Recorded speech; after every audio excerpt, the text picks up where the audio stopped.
When I think of Enoch, I think about one of only two characters in the Bible that never died and they were taken. Enoch would have been one of them. Right. Enoch is one of them that was taken. You have to read... And it's a debate. Some say one, some say two, but Enoch is typically on that list. Well, you have to read the Book of Enoch. And what's interesting is you have the Ethiopian Orthodox Church that actually maintains the full canon, books of the Bible. There's 88 in total. The Catholic Bible is even different than the modern day King James Bible. A lot of people are like, well, what's the difference? Well, you know the story. You want to get remarried, rewrote the Bible, then you have the Church of England.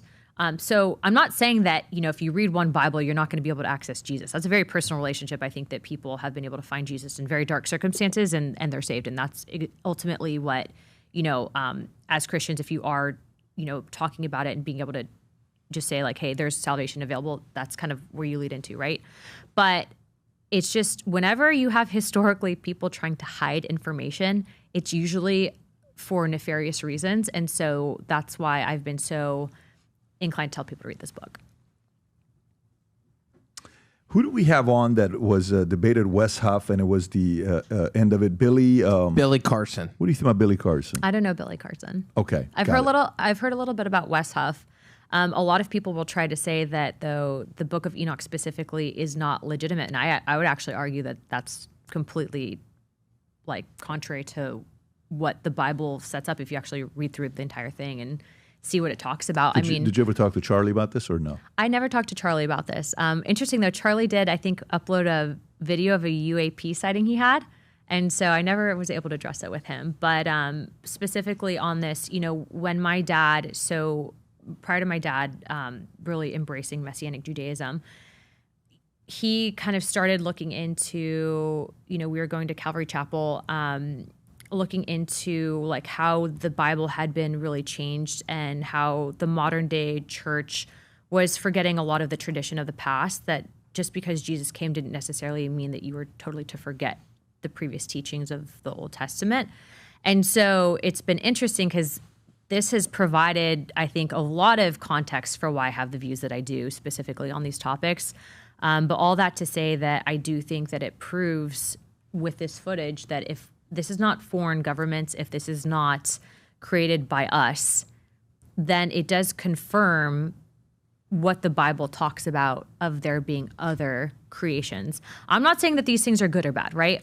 But according to our witness statements, George Knapp allegedly smuggled out, and we admitted them to the congressional record, documents out of the Soviet Union, which I joke that George Knapp probably deserves a star at Langley for this, because how he got these documents as opposed to the CIA is interesting. But it allegedly talks about a program that the Soviet government had stood up to actually investigate UAPs because they had activated their nuclear weapons silo and had almost launched missiles and then shut them down right away. And it was known as Thread 3. So those records have been entered into the archives so that people can pull them up and look into them. So it's not a question of whether or not it's happening. It's happening. The question is, what is it? And I think that that's up to people whether or not they're going to look at it from a religious or a secular standpoint. So wild. That is wild. It's a lot. But George Knapp, it says what? He's the one that brought into prominence Bob Lazar in '89. Yeah, so George Knapp was an investigative journalist in Las Vegas, still lives there today, works with Jeremy Corbell. He's literally one of the subject matter experts on this because of his work in journalism and what they've been able to sift through. And he testified at our last hearing. But he was not a firsthand witness to this. We did have witnesses that were firsthand witnesses to UAPs. You can actually pull up the Vandenberg Air Force Base witness testimony. He testified to us at our last hearing. We also had an active duty member of the Navy testify, and then also a former member of security forces. Yep. Jeffrey Nusatelli. Yep. So we actually, the Vandenberg Red Square, that was a particularly interesting one because it appeared over Vandenberg Air Base and was about the size of a football field or more. And they actually have, if you hear the testimony, you can hear it. All right. So this isn't fear porn. This isn't. No, I think you just have to look at it through very, it puts it in perspective as to our position in the world and the universe. If there's life after death, It makes you question, is God real? I definitely think God is real. So if God is real, then it's possible that, the Bible's also a truthful document, which in that case would explain all this. Is this it? This is... Yeah, you can hear it. Yeah. Go ahead, Rob. For Nusatelli, I'm a former military police officer with 16 years of active duty service in the U.S. Air Force. I'm here today because the American people have both the right and the responsibility to know the truth about unidentified aerial phenomenon. That truth remains hidden, classified and silenced by fear, retaliation, stigma, and confusion. Today, we are here to help break that silence. Between 2003 and 2005, 5 UAP incidents occurred at Vandenberg Air Force Base, home to the National Missile Defense Project, a top national security priority. At the time, we were conducting launches deemed by the National Reconnaissance Office as the most important in 25 years. These were historic launches. These facilities were vital, and they were repeatedly visited by UAP. Each incident was witnessed by multiple personnel, documented, investigated, and reported up the chain of command. We sent information up, but we got no guidance down on how to handle these events. I personally witnessed one of these events and investigated others as they occurred. 6 other service members have provided me with the information that I will share with you today.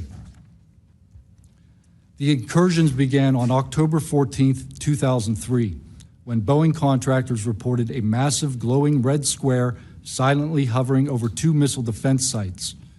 After several minutes, it drifted further east onto the base and vanished over the hills.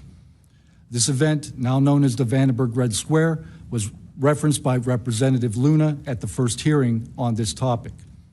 Official Air Force records of this event are in possession by Aero and the FBI. Later that night, while I was on duty, security guards at a critical launch site reported a bright, fast-moving object over the ocean. I responded to the incident. Chaos ensued over the radio as the object approached rapidly. I heard my friends screaming, "It's coming right at us, it's coming right for us, and now it's right here." Moments later, I heard them say that it had shot off and was gone. When I arrived on scene, I talked to 5 shaken witnesses who described a massive triangular craft larger than a football field that hovered silently for about 45 seconds over their entry control point before shooting away at impossible speed. About a week later, another patrol reported a light over the ocean behaving erratically.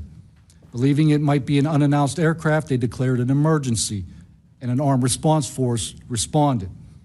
Before the forces could arrive, the object descended and either landed or hovered on our flight line and then took off again at impossible speed. The witnesses to this event were threatened and intimidated afterward. They were told to keep quiet and think about what they were reporting. After that, things did get quiet. Yeah, so that looks like, I don't know if you remember the movie Independence Day that came out in the 90s. Oh my gosh, Will Smith, how could I forget? Welcome to Earth, he punches aliens. That's right, that's right. So that's 6, 7 years later after that. He didn't seem like a bullshit artist, this Nusatelli guy. We do extensive background and vetting into the witnesses, and we obviously also asked for their military credentials, all of that. He also had other witnesses that could back up his story, but he's not the only one. We've heard this from many, many members of the military. Sometimes they can provide footage, or they have privately shown us footage. What's interesting is that specifically with the Navy guys, this aspect of USOs, there's a lot that we don't know about the ocean. But when you're getting reports that these things are outpacing our nuclear subs by like sometimes 200 to 300 miles underwater, I don't know anything that can go that fast. So all that to say that, yes, it is of concern, right? First question is this a foreign adversary? Is this an advanced tech? But historically, there's been a lot of questions and secrecy surrounding this, so much so that you have to know it's real because of the obstacles that throw themselves in your way when you ask questions or being denied access to the information. But specifically on things that we've seen, Yeah. Well, the question becomes, can we build something like that? Like before even going in thinking, you know, a UAP or something like, go back to that picture you had, Rob. You know, can we build a, whatever you want to call that? Go back to the picture that you had between the two of them. Yeah. I think that it's like giving a caveman a cell phone. I think that our understanding of physics and what we know currently, I don't know that we have the materials or capability to develop it at that point in time. Not to say that we can't in the future, but it's just, there's a lot that, you know, even if you look at a cell phone from 10 years ago, how primitive is that? And these things are operating, you know, against everything that we currently know. And so it's interesting. There's a lot of people from all walks of life, very successful, very wealthy, that are asking the same questions. And it's funny because, you know, the stigma in Congress when we first did our hearing was, you're going to ruin your political career. You shouldn't be asking these questions, blah, blah, to it being the most widely attended congressional hearing in U.S. history. And then, you know, you're now having more people come forward. But what's been interesting is we have been directly told by multiple witnesses that they don't want to testify because they're in fear of losing their lives, of which we've had other people we wanted to bring in. And they have literally said that they don't want to risk it. And then we have had an instance that happened with David Grush to where he was coming in to testify, or not to testify, but coming in to do a video skiff conference with Burleson and I. And on the way in, he had a very weird incident that happened that I've never, you know, it's like very coincidental timing, where someone actually pulled a firearm on him as he was driving in. So, and he also too was worried about retribution. He'd been messed with extensively after he testified, even leading up to that testimony. So yeah, we definitely know that our witnesses are putting a lot on the line by coming forward. And so that would also to push for, like, we need UAP disclosure. But every time we try to put it into the NDAA, it gets gutted for whatever reason. By who? But it's usually the staff that's taking it out for whatever reason. These like little, I call them little trouble goblins. They pop up and they'll gut the legislation for disclosure. Or who tells them to do that? I think it's a lot with the intelligence community, 100%, or DOD. Whoever's, it's definitely internal though, because there have been Representative Burchett tried to come up with a FAA reporting procedure for the UAP. They wouldn't put it on the floor, and then the UAP Disclosure Act was watered down and gutted. Schumer tried to push for that in the Senate, and it was like completely just rolled. So there's definitely an effort, which is why I think that this Age of Disclosure movie coming out is so important, because you have multiple people coming forward that have legitimate credentials. They can't just be like, oh, it's, you know, Luna talking about crazy UAPs again, or Burchett or Burleson. It's, you know, when you have the Secretary of State up there, a little bit hard to argue with. After 2 years of working on this, we have finally pulled it off. And let me tell you what it is. Every time we do the Vol Conference, if you've attended, you know this. I stand up and I speak for probably 45 hours is what I do at the Vol Conference. And I love it. I love being around the guys. I love it. But I wear the Ferragamo shoes when I do this.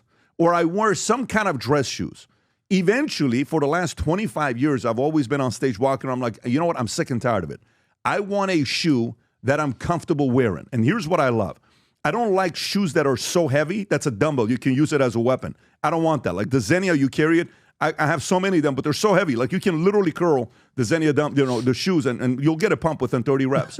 And I wanted the combination of the Hoka, the On Cloud, the Super Foam, because there's a big thing going on right now with the Super Foam, where the bottom of the shoe, you wear it. You know which ones I'm talking about, the On Cloud or the Hokas, right? They're so comfortable. And I said, what if we take luxury and then combine it with the super comfort? What would that look like? And let's build it in Italy. So what do? We went to Italy. We designed the shoe in Florida. We made the shoe in Italy in five of the factories. We went back and forth, God knows how many times. And by the way, the shoes we're about to launch and introduce to you right now, where you're going to see the video for the first time, I've been wearing those shoes for the last 22 days straight. I'm wearing them right now. I literally wear it with suits. I wore it yesterday when we went to lunch. I wear it every single day. It's the most comfortable shoes I have, yet it's authentic Italian leather. Rob, if you don't mind playing the video, go for it. Here's the video of the latest shoe, the FLBs. When we set out to create a shoe that blends comfort, function, and luxury, we had the choice to make it fast. We had the choice to make it cheap. We chose neither. Instead, we chose Tuscany, Italy. We chose true Italian craftsmanship each pair touched by 50 skilled hands. We chose patience, spending 2 years perfecting every detail, and we chose the finest quality at every step. Introducing the Future Looks Bright collection. Not rushed, not disposable, not ordinary. Rather, intentional, luxurious, timeless. Boom. There you go. Designed in Florida, 100% made in Italy. 50 hands touch each shoe that was made. And here's what's unique about it. I want to kind of show this to everybody that knows this. And I've worn pretty much every one of these shoes. So if you compare this, the Italian leather, of course, it's made in Italy. It's not assembled, made in China, assembled in Italy, 100% made in Italy, assembled in Italy. It's FLBs, Berluttis, which are $18.40, Ferragamos are $8.95, Zennias are $11.90, and Gucci's are $9.50. Leather premium lining, all of them except for Gucci. Laceless feature, it's the FLBs, the Berluttis, you have laces, Ferragamos laceless, and then you have also the Zennias, and then the Gucci's have the laces. I don't want to wake up in the morning, put laces on. I want to get out the house. Took me 3 seconds to put my shoes on today. Craftsman, 5 different Italian factories all made this shoe. Berluttis are the same as us, as well as FLB. But the only shoe, these trainers, the only one in the world today, according to the factories that told me this in Italy, that has the super foam, the only one that has the same super foam used in the On Clouds and the Hokas, it's the FLBs, and they're officially out, and you can place the order. Here's a challenge. We only have 1,000 of these pairs. And when you say 1,000 of these pairs, they start from size, I believe, is it 8? It goes 8, 9, 10, 10 and a half, 11, 11 and a half, 12, 13. Those are the sizes that we have. And the shoes that you can get today, the colors, you have access to, Rob, if you can go back there, you can have access to those browns, which is absolutely beautiful. And by the way, the brown on the bottom, the stitching on the side is a left stitching. If you can change the picture, and on the bottom it says the future looks bright. Look at the white lines on the side. It's beautiful. The only ones we have right now that you can get sent out today are the black and the browns. If you do want the white to pre-order, I would highly recommend you do so. They're going to come out the second week of December. So the white and the navy blue comes out the second week of December. The browns and the blacks are available.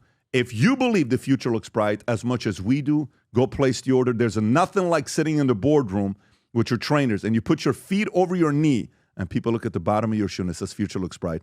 That's how you get deals done. All right, so they're out. I'm excited to announce it, and I'm very happy for people to go sport it. When you get them, take pictures, send it our way. We're going to show all these shoes, all the pictures that are being taken. I already got a bunch of them sent to me on Instagram. Go to vtmerch.com, place your order. It's all over the website. Maybe buy it for your husband, buy it for your brother, buy it for your coworkers, buy it for your best salespeople if you want to let them know the future looks bright. If you enjoyed this video, you want to watch more videos like this, click here. And if you want to watch the entire podcast, click here.